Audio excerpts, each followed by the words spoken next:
They graded me before they looked at me. That was the first thing I understood about the Dren, and it turned out to be the only thing I needed. I was salvage. That was the word, or the closest word their pressure speech translated into through the collar they'd clamped at the base of my skull. Not prisoner, not conscript, not even cargo. Salvage. The thing you pull out of a wreck and weigh and grade and sort into a bin. They had taken me off the Holland dray, a slow earth hauler that ran ice and refined metals on the long, quiet runs nobody thought were worth raiding, which was exactly why they raided it. I had been in the flooded aft section when the Dren boarders came through, sealing a stress fracture in the coolant ring with my hands and a patch gun, breathing off a rebreather in the dark with the lights gone, because that was my job. I was the damage control diver. When something on a ship broke in a place full of water and cold and no air, they sent me. So when the Dren cut the dray open and flushed it and started pulling bodies and stock out of the decks, they found me already in the dark, already holding my breath, already working. They must have logged it. I think it confused them, though I didn't understand why for a long time. There were 19 of us off the dray. By the time they had us in the holding well of their ship, throat membranes pulsing at us through the murk, there were 11. I won't tell you what happened to the 8, because it isn't the kind of thing the men who watch these things want narrated, and it isn't the kind of thing I want to say twice. I'll only tell you that I learned in that holding well to keep my face still, not because I was brave. Because I had spent 30 years learning that panic uses air, and air is the only thing you ever really own. The Dren are deep-pressure animals. I didn't have the word for it then. I built it up over the months from what I saw. They evolved at the bottom of something, some crushing black ocean on a world I never saw, and everything about them is built for the ambush in the dark, the long still wait, and then the strike, the burst, the single enormous spasm of effort that ends a thing in one motion. They are gray and broad and folded, with a throat bladder that swells when they want to make themselves large, and they speak by pulsing pressure through the water or the air, a sound you feel in your sternum before you hear it. They have no eyes the way we do. They have a field across the front of the skull that reads movement and heat, and the small electric flickers a body makes when it works. That field is how they grade you. Because here is the thing about an animal built for the burst. It understands the burst. It worships the burst. The whole of Dren culture, as far as I could ever tell, was a long argument about who could produce the highest single spike of output before they collapsed, and they all collapse, every one of them, after the burst. The strike empties them. They go limp and gray and have to recover, and the recovery is a ritual, a vulnerability, a thing they do in private or among kin. Their soldiers, their hunters, their masters, all of them are graded by the height of the peak. Yield, the collar called it, peak yield. They put their reader field across me in the holding well and they got nothing. A flat line, no spike. I was breathing slow and even, holding myself still, doing the one thing 30 years had drilled into me, which is don't burn what you can't replace. To their field I read as a thing with no peak, a defective stock, flat line. They filed me last. There were 300 and some in the intake that cycle. Stock pulled off 24 raided worlds and wrecks and broken convoys, graded and sorted in the great well of Corvin Hold for the attrition track, which is the polite translation. The honest translation is the bin where you put the stock you expect to lose, the cheap material you run through the course because some of it survives, and the survivors are worth conscripting, and the rest were never worth keeping anyway. The high-yield stock, the ones whose reader fields spiked bright, went to the good tracks, the officer warrens, the strike schools. The flat ones went to attrition. I was the flattest reading in 300. They put my number at the very bottom of the well in the cold tiers, and I understood from the way the yield master's field swept past me without slowing that he had already written me off as a line on a lost sheet. His name, the collar told me, was Corvin, Yield Master Corvin. He ran the attrition track the way you'd run a culling pen, with patience and no malice and absolutely no expectation. He swelled his throat bladder when he addressed us, made himself large in the gray waterlight, and pulsed at the assembled stock, a thing the collar rendered as, "You are the bottom material. Most of you will not finish. That is not cruelty. That is gratting. The course will find what you peak at, and most of you peak at nothing." Then his field swept the tiers once, the way a man might run his eyes down a column he's already added up, and I felt it pass over me and dismiss me, and I kept my face still, and I filed it away. I want to be clear, because the men listening to this have been in rooms where they were the thing nobody expected anything from, and they'll know the feeling. There was no fire in me about it. I wasn't insulted. I had been graded my whole life by people who measured the wrong thing. The Dren just had a more honest instrument and a more total contempt. I looked at the cold, flooded warrens of Corvin Hold, at the dead Leviathan hull they'd gutted and repurposed, ribs of some enormous extinct ship arching over the gratting well, water standing black in the lower decks, the whole vast, cold, dark machine of the place. And I thought, in the flat, unbothered way you think when you've already accepted you might die, I have worked in worse holes than this, for less reason, and come out. Then they marched us down into the tiers, and the course began. The intake floor was a long flooded gallery in the belly of the Leviathan, half drowned, lit by the gray bioluminescence the Dren cultivated on the old hull metal. The stock stood in cold water to the waist, 300 bodies of 24 kinds, and I learned the others by their failures before I learned them by their names. There was a tall, stalk-limbed thing from a low-gravity world that shook constantly in the cold. There was a heavy-plated creature that the Dren had graded fairly high, a high-yield reading, all dense muscle. There were small, frightened ones, including one I came to know, a slight, jointed being the collar never gave me a species for, who I called Pell because the pulse name the Dren used for him sounded a little like it, and because he needed a name from someone. Pell had been pulled off a science tender, he managed to tell me in the broken pidgin the collars let us share, and he had never in his life done a single hard physical thing. He was clever. He was kind. He was, by the Dren's gratting, worthless, and he knew it, and it was eating him faster than the cold. And there was Tezer. Tezer wasn't stock. Tezer was a Dren, a young one, high yield, a cadet himself, but on the proper track, seconded down to the attrition floor as a kind of overseer, the way a strong dog is set among lesser dogs to keep them moving. His reader field, even I could feel it, was loud. He spiked bright and constant. He was a burst animal in his prime, and he carried it like every burst animal I ever met carried it, which is to say with the absolute certainty that the height of your peak is the measure of your worth. He swelled at us. He struck the water near the weak ones to make them flinch. He had taken an early, particular interest in me, because I gave him nothing, no flinch, no spike, no fear his field could read, and a creature like Tezer cannot abide a thing it cannot make jump. The first drill was simple, and it was designed, I understood later, to sort the spikes from the flats fast and cheap. They flooded the gallery to the chest and set a load, a great mass of dead hull plate, ballast, the kind of thing a Dren strike team would shift in a single coordinated burst, and the order came down from Corvin's tier: move it. The high-yield stock went off like charges. The plated creature roared and spiked and threw itself at the mass and shifted it a body length in one enormous spasm, and then sagged, gray, spent, exactly like a Dren after the strike, hauling for breath, finished. All down the line the strong ones did the same: burst, collapse, recover. The reader fields up in Corvin's tier flickered and logged the peaks, and the bright ones were noted, and the burst and collapse was, to the Dren, the only thing a body could honorably do. I didn't spike. I waded in beside the cold dead plate, found the edge. Set my feet against the deck the way you set them against a wreck when you're going to move something underwater, and you have all the time in the world and none of the strength they think you need, and I put my back into it slow and even and constant. I don't have a peak. I have never had a peak.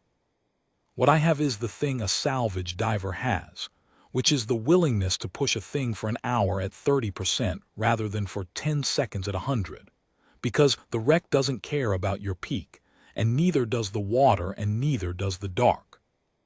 The plate moved, slowly, without drama, without a single flicker on their reader fields. I walked it across the gallery in a long, flat, unspectacular grind while the spiked ones lay gray and recovering around me. And when I set it down where they wanted it, I wasn't even winded because I had never gone anaerobic, never gone past the line, never burned anything I'd need back. Up in his tier, Yieldmaster Corvin logged the load as moved and logged my peak as 0 and marked me. The collar told me afterward, non-performing, defective, flatline. He had watched me cross the entire gallery with the mass on my back, and his instrument had told him nothing happened, because his instrument could only see the spike, and I had not given it one. That was the whole story, right there, in the first hour. I just didn't know yet how long it would take them to be unable to ignore it.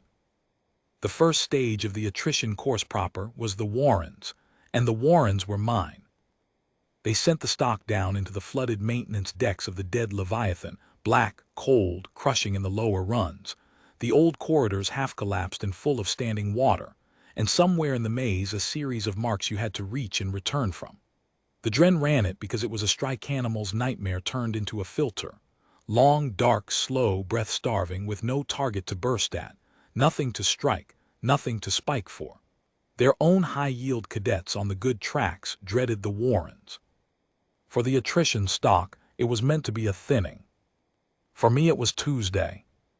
I want to tell the men listening exactly what it is to be a damage control diver, because it's the whole of why I lived. You learn to make the dark and the cold and the held breath ordinary. You learn that the worst thing in a flooded space is not the water.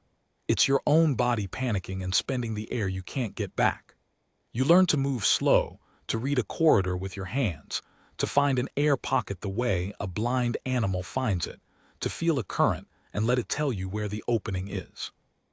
You learn that an hour is nothing. You learn that fear is a fire and you do not feed it. 30 years. They had taken a deep-water salvage diver and dropped her into a flooded warren and called it the hardest thing in the hold. I went down into the black water and I felt the others spike and thrash and burn around me, the strong ones especially, the high-yield stock, the ones who had no idea what to do without a thing to burst at. I heard them flailing in the dark, eating their air, panicking, which down here is the same as drowning. I found the wall with my hand. I found the current. I let it take me slow, easy, breathing off the small foul pockets where the dead hull trapped gas, marking the route in my head the way you mark a wreck. And I went and got the marks and I came back. And I did it without my heart ever going over 100. Because that is the entire skill, and the skill is just don't burn what you can't replace. When I surfaced in the staging gallery, the strong plated creature that had spiked so bright on the load drill did not surface. They sent a Dren recovery team for him later. I won't dress it up. The Warrens took the high-yield ones first, because a peak is no good to you in the dark when there's nothing to strike. Tezer was waiting on the staging tier when I climbed out, and Tezer had a problem, and the problem was me. I had come back flat. No spike, no terror, no spent gray collapse, just a woman climbing out of black water dripping, and even, having done the thing his whole physiology told him was impossible to do without bursting. His reader field hammered at me, looking for the flicker that would let him grade me, file me, understand me, and there was nothing there, and a burst animal cannot stand a thing it cannot read. He swelled. He made himself enormous in the gray light. He pulsed something the collar didn't bother to translate, and he struck, the way they strike, the single explosive motion, and caught me across the shoulder and chest with the broad flat of his forelimb and put me down into the shallow water of the staging tier. I'd love to tell you I rose up and did something.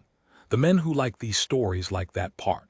But I had 30 years of being a small thing in big, dangerous places, and the first rule of being a small thing is that you do not match a big thing's burst with a burst of your own, because the big thing wins the burst every time. You let the burst pass. You wait. You make the big thing spend itself. So I let it put me down. I let the cold water close over me and I lay there in it for a second calm, the way you lie still in a flooded compartment when something heavy shifts and you wait to see where it settles. And I felt through the water the thing I was waiting for, the recovery. Tezer had struck. Tezer had spiked. And now, for just a moment, Tezer was gray and spent and slow, the way they all are after the burst, because that is the price of the burst and they cannot escape it. I came up out of the water in that moment, not in a burst, just a steady, deliberate motion, a salvage diver righting herself against a current, and I took his recovering forelimb, and I used the 30% that's always there, the flat line that never stops, and I folded the joint the wrong way and walked him down into the shallow water and held him there in his own recovery with my knee and my whole calm weight, the way you'd kneel on a line to keep a load from running, not to hurt him. To make a point his physiology could not argue with, that his peak had passed and mine never came, and that the moment he was weakest I was exactly as strong as I'd been a minute before, and a minute before that, and would be a minute from now. His field thrashed against me, looking for the spike of triumph it expected, the burst it understood, and got the flat unbroken line instead, and I think that frightened him more than pain ever could have. I let him up before the Dren overseers up the tier decided to make an example of the stock that had laid hands on a cadet. I waded back to my place in the line, and I stood there, dripping, flat, while Tezer recovered his bulk in the corner and would not put his field on me again. And up on his tier, Yield Master Corvin, who had watched the whole of it, marked his ledger. He marked me, the collar told me later, anomalous, not yet able, just anomalous, a thing that did not fit the column. But he had stopped for 1 second the sweep of his field, and a creature like Corvin does not stop for nothing. The grind ran for a long time after that. I'm not going to give the men listening every day of it, because the truth of attrition is that it's the same day over and over until the wrong number of you is left, and the boredom of it is part of how it kills. I'll give the shape. They ran us through the cold. They ran us through the breath-starving runs and the long crawls and the loads. Stage after stage, each one built by a strike animal's logic to find a peak and break the body that produced it. And stage after stage, the high-yield stock spiked bright and collapsed and didn't get up, and the flat ones, the few of us who could grind, came back even. The course was killing exactly the wrong stock by the Dren's own grading, and they could not see it, because the only instrument they had was the one that measured the spike. Pell was failing. Not in the Warrens. Pell was small and clever and could fold himself through the gaps and breathe off the pockets, and in the dark he did better than the strong ones. Pell was failing in his head, which is where everyone really fails.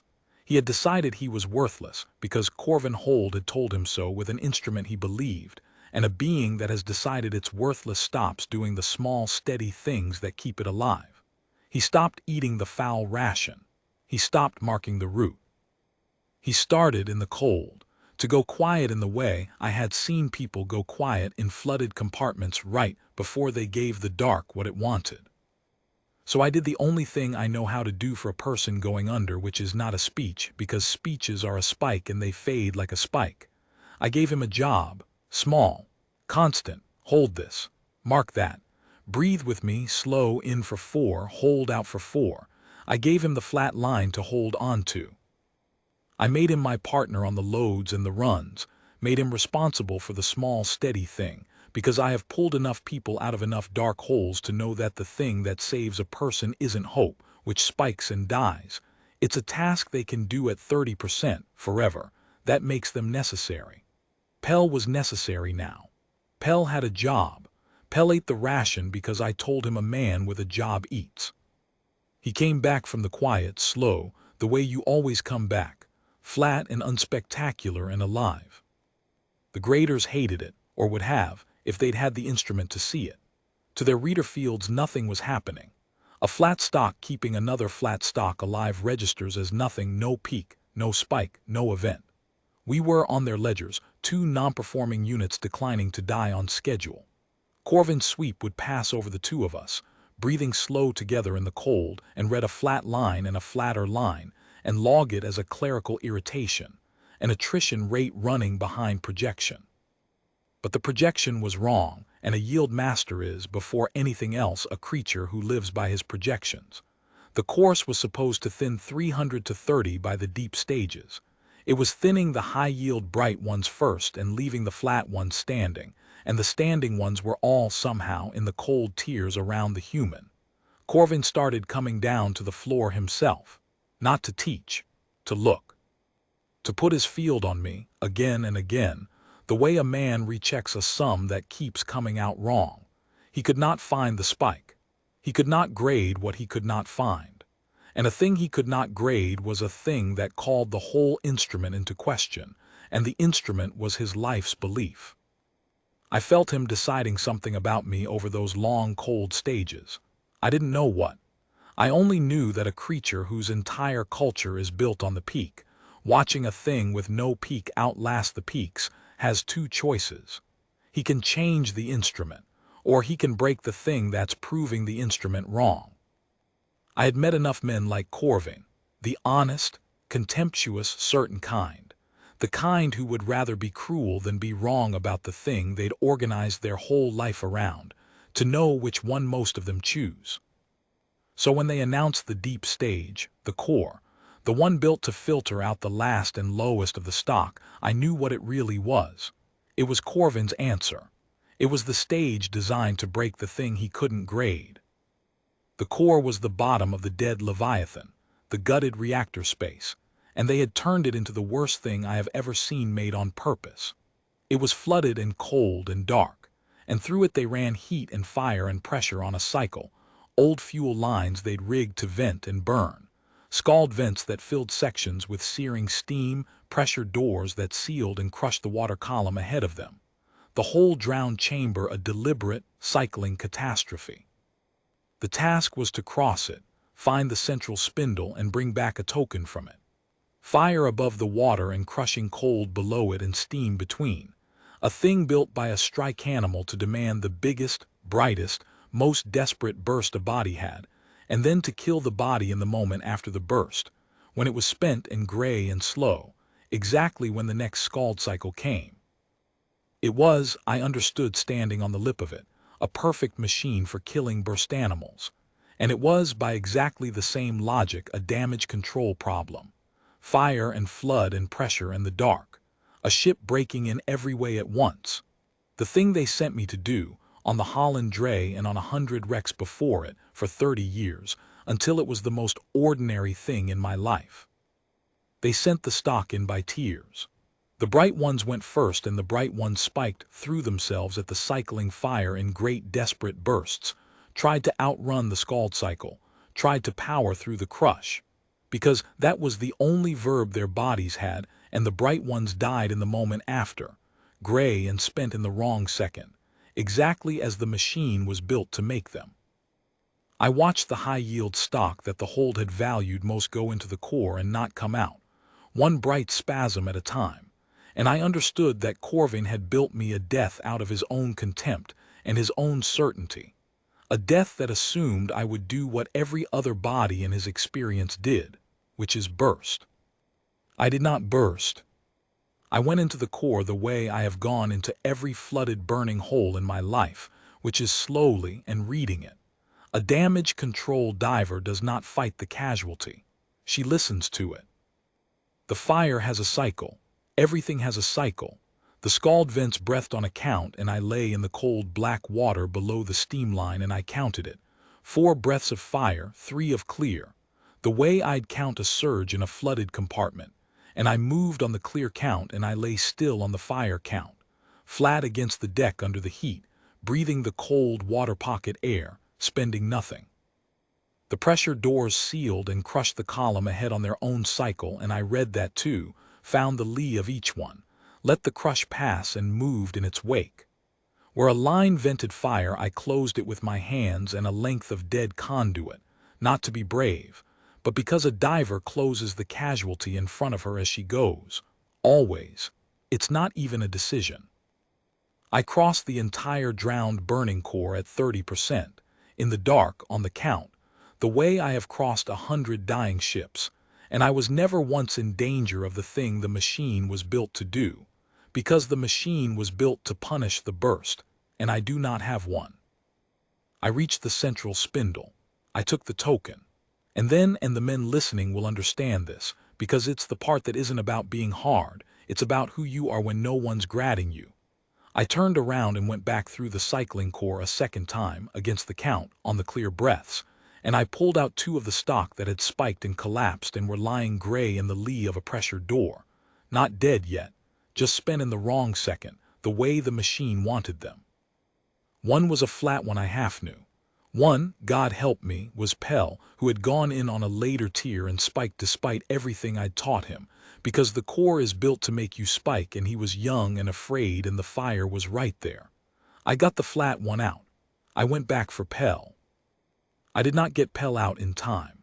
I want to be honest with the men listening, because you have all lost someone in a hole you went back into, and you know that going back in is not the same as saving them, and that the dark takes what it takes regardless of how flat your line is or how slow you're breathing. I reached him on the wrong count. The scald cycle came. I got him to the lip of the core, and the cold and the fire had already done what they do, and he died there in the shallow water of the staging tier with a job still to do, which is the only mercy I could give him, that he died necessary, partnered, marked, and not alone in the certainty that he was worthless. I held him until he was gone, and then I set him down and I stood up, dripping, flat, in front of the whole assembled hold, with the token in my hand and the dead spindle fire still cycling behind me, and I was not winded, and I was not broken, and I had crossed the thing Corvin built to kill me twice. Up in his tier, Yieldmaster Corvin put his reader field on me for the last time, and got the flat line, the line with no peak, the line that had crossed his perfect machine and come back and gone back in and come back again, without a single spike his instrument could see, and I watched the certainty of his whole life break against it. They could not grade me, and that was the thing that finally moved through Corvin hold like cold water through a breached hull. The standing when they tallied the deep stage put me at the top of the 300. Not because I had the highest peak, I had no peak, the instrument still read 0, but because the course measures who finishes, and when you stop measuring the spike and start measuring who is still standing at the end, the human was first and the bright ones were a lost column. 300 in, and the one they'd filed last of the salvage, the flatline defect, the non-performing stock, had topped the intake. Corvin could not log it as a peak. He had no box for it. He had to invent one, and inventing a box is the most dangerous thing you can ask a true believer to do, because once you've built one box the instrument didn't have, you've admitted the instrument was never the world. I expected them to kill me for it. The honest, cruel, certain ones usually choose to break the thing rather than be wrong. I stood on the tier with Pell's weight still on my hands, and waited for Corvin to make the choice his whole culture pushed him toward. He came down to the floor himself. He did not swell. He did not make himself large, which I had never once seen a Dren fail to do in front of stock. He stood in the gray waterlight at something close to my level, and he put his field across me slow, not gradding now, just looking, the way you finally look at a thing you've been adding up wrong for a long time and decide to actually see. And the collar gave me what he pulsed, flat, and without the contempt it had carried since the well, and it was not a sentence and it was not a verdict. It was a question. What do you peak at? He asked me, not as a grade, as a thing he genuinely could not understand and had decided at last to ask instead of assume. And I told him the truth, the only true thing I have ever known about myself, the thing 30 years in flooded burning holes taught me, and the thing his whole burst-built culture had no word for. I said, I don't peak. I don't have a peak. I have a line, and the line doesn't stop. I said it in the flat pigeon the collars allowed, slow, so the meaning would carry. That the spike he worshipped was a thing that spends itself and collapses, and that he had built a hold and a course and a whole gradding well to find the height of a thing's collapse, and had never once thought to measure the thing that never collapses at all. That a human does not win the burst. A human wins the hour after the burst, and the hour after that, and every hour, because we are the animal that learned to work in the dark and the cold for longer than the dark and the cold can hold their breath. And we have been doing it on a death world of our own since long before his masters started grading salvage. Corvin was quiet a long time. The whole hold was quiet, 300 minus its dead standing in the cold flooded gallery, the dead Leviathan's ribs arching black over all of us. And then the Yield Master did the thing that I think actually mattered, more than the standing, more than the core, more than putting Tezer down in his own recovery. He turned his field off me, and he turned and put it on his own assembled cadets, the bright high-yield ones on the good tracks who had come to watch the attrition stock be culled, and I felt his field sweep them the way it had always swept us, and for the first time I think Corvin saw the spike for what it was. A peak, a collapse, a line that stops. They did not kill me. They reclassified me, which for a creature like Corvin was the harder thing and the more honest one. The collar gave it to me flat, anomalous yield, reclassified, sustained class. They had to build the box. They had never had a box for the thing that doesn't spike, and now they had one, and a box like that, once it exists, doesn't stay empty and doesn't stay rare, and changes what the people who built it believe about strength. I have wondered since whether that box was the most dangerous thing the human did to Corvin hold, more than the standing, more than the core. You can lose stock and replace it. You cannot unknow that the thing you graded last outlasted everything you graded first. They put me on a track after that. I won't tell the men listening it was freedom, because it wasn't, and I won't tell you I made peace with the hold, because Pell is still down in the cold water of that core, and I did not get him out in time, and that is mine to carry and not theirs to forgive. I'll only tell you the last true thing, the thing I held onto in the dark tears of Corvin hold, and the thing I'd give to anyone who has ever been the lowest reading in somebody else's well. They graded me before they looked at me. They measured the wrong thing with a good instrument and were certain. And the whole time they were certain, I was doing the only thing I have ever done, slow and flat and constant, the line that doesn't stop. And a flat line that never stops will cross any fire they can build and come out the other side and go back in, while the bright ones are still spending themselves on the height of a peak that was never going to save them. I don't peak. I never did. That was always the strongest thing about me. It just took a hold full of burst animals and a course built to break me and a count of 300 for somebody to finally measure it.